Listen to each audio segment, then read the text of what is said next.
Hi guys, it's me Alison and welcome back to another book review video. Since my last book related video, I have finished 6 books and I'm about to tell you if they are worth it or not. So I'm gonna go in order of when I finished the books. If you want to go to any book in particular, you can use the chapters feature right here or the timestamps are in the description. The very first book is The Song of Achilles. This is probably the most famous book talk book, like every book talker recommends this book. Fun fact, when I first got this book for so long, I thought the cover was a little dude's legs. Towards the end of the book, I realized that it was a helmet.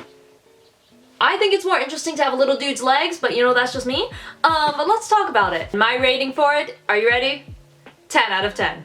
Now, if you watched my last book related video, you may have heard me give it a 7 or 8 out of 10. Let me explain why. The first half of the book, for me, was very slow. The second half, oh my god, once the main character developed his own personality, because for the first half of the book, he was kind of bland, he was just kind of there, but once he developed his own personality, the book got way more interesting. So the second half, I flew through it. It was so good. So I definitely recommend you read it. It is a retelling of Greek stories, so it's about Achilles and Patroclus and the war in Troy. It just took me a while to get through the first half, but now that I've read the whole book, I think I definitely would recommend it to people.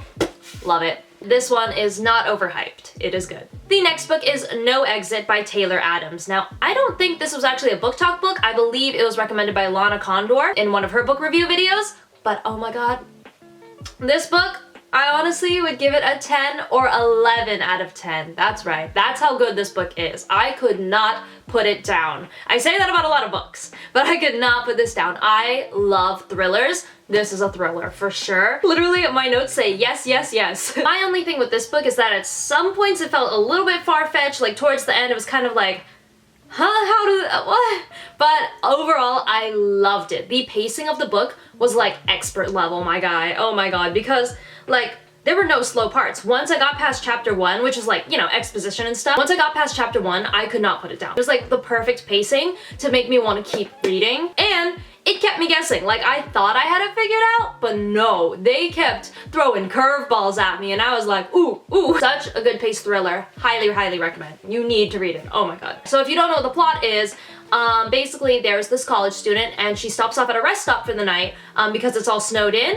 And there are a couple other people here and she notices in the back of one of the cars, there's a little girl in a cage. So this book is all about her adventures trying to help that little girl get out of there, and it's very intense. It's making me want to reread it right now, just remembering it. The next book is This Is Where It Ends.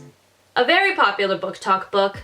My overall rating, I'm gonna have to go with no, it is not worth it. I would give it a 6.5 out of 10, I think.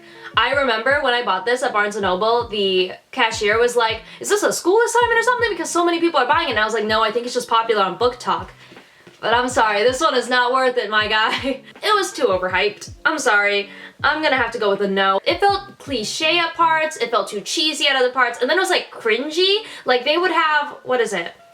Where is it? Like at the end of every chapter, they have like tweets, like fake tweets or fake texts. Like they're supposed to be these kids, like this stuff. It's like this.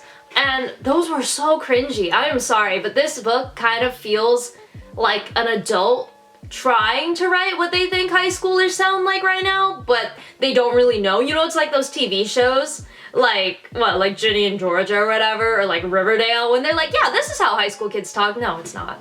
No. It was okay. The ending had me upset. Okay, I was like, girl, what? At other times I was into it, but at other times it was too slow for me. And it has like switching perspectives going on. It was kind of eh. It wasn't like the One of Us is Lying. I really liked that book and they had perspective switching. That one was fine, but this one I'm kind of like, eh. Like it was okay, but I'm probably going to give this book away because I am not going to be rereading it. The next book is November 9th by Colleen Hoover. I've read 2 Colleen Hoover books now. And I gotta say, I love her writing. I love it. I love it. I'm gonna go pick up so many more Colleen Hoover books.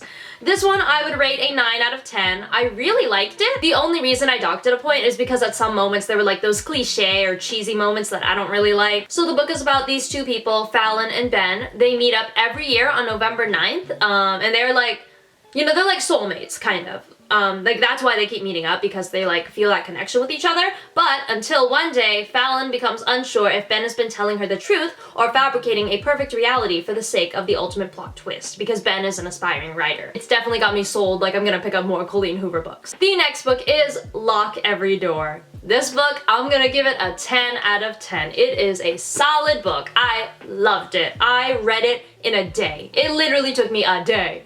Girl, what? That's insane.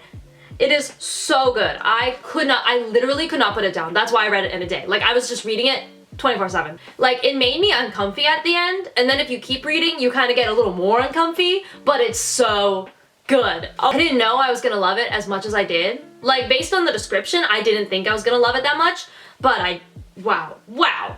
Okay, so the description. After responding to a mysterious newspaper advertisement, Jules Larson gets a job as an apartment sitter at the Bartholomew, one of Manhattan's most famous and secretive buildings. At first, the extravagance of the Bartholomew feels like a lucky break for recently heartbroken and penniless Jules, who has been haunted by misfortune for most of her life. But when a fellow apartment sitter in the building goes missing, Jules begins to suspect that there are dark forces at work behind the Bartholomew's glamorous facade. Digging deeper into the building's past, Jules soon realizes that the Bartholomew is more dangerous than she thought, and that escape may be impossible. I'm just thinking about it again and I'm getting uncomfy again. It's so good. It is so good. You have to read this book. You have to. Oh my god. Okay, and like reading the description made me realize that a lot of the books I read all have this like recently heartbroken or like broke, you know, girl just down on her luck who has to go through this like insane adventure and use all this like stamina and grit within her. Like this book, no exit. The next book I'm about to talk about, I'm noticing a theme in the books I read. The very last book we're going to talk about today is The Girl on the Train. This book I would give an 8 out of 10. The first like 3/4 of the book are kind of slow. Like I was complaining every night when I was reading it. I was like, Dad, this book is so slow. But then the last quarter of the book or so, that's when it finally starts to pick up and I was like, oh my god, it's unfolding. I will say though, this book I could not predict. Like at times I had the right guess in my mind about what happened, but then like as soon as that happened, then the story would like have another chapter that would make me think something else happened. And so then like a couple times, you know, I had the right idea, but then like they would throw me off with something else and I was like, ooh, maybe it's this, maybe it's this. So I will say that is written well in that sense. The problem is I hated a majority of the characters. Like the only moderately likable character is probably Rachel and Kathy. Kathy's okay, but oh my god, like I despised Anna. I didn't like Tom, didn't like Scott, didn't like Megan, didn't like Detective Riley. So there's like only one likable character in this book, which is Rachel. Even at times I was like, Rachel. The dates. They use dates a lot in this book. Like I didn't even pay attention to the dates until they started to be closer together, because we had like sort of time jumping going on and I did not care for that at all, as John Mulaney would say. I guess it made sense because it made the book less predictable and it sort of unfolded the story well, but I didn't like it personally. Like I was like, eh. But yeah, overall I'd give it an 8 out of 10. Alright, so I hope you guys enjoyed this book review video. If you have any book suggestions, let me know in the comments. I love thriller books, so like, letting y'all know. I will talk to you in my next video. Bye guys!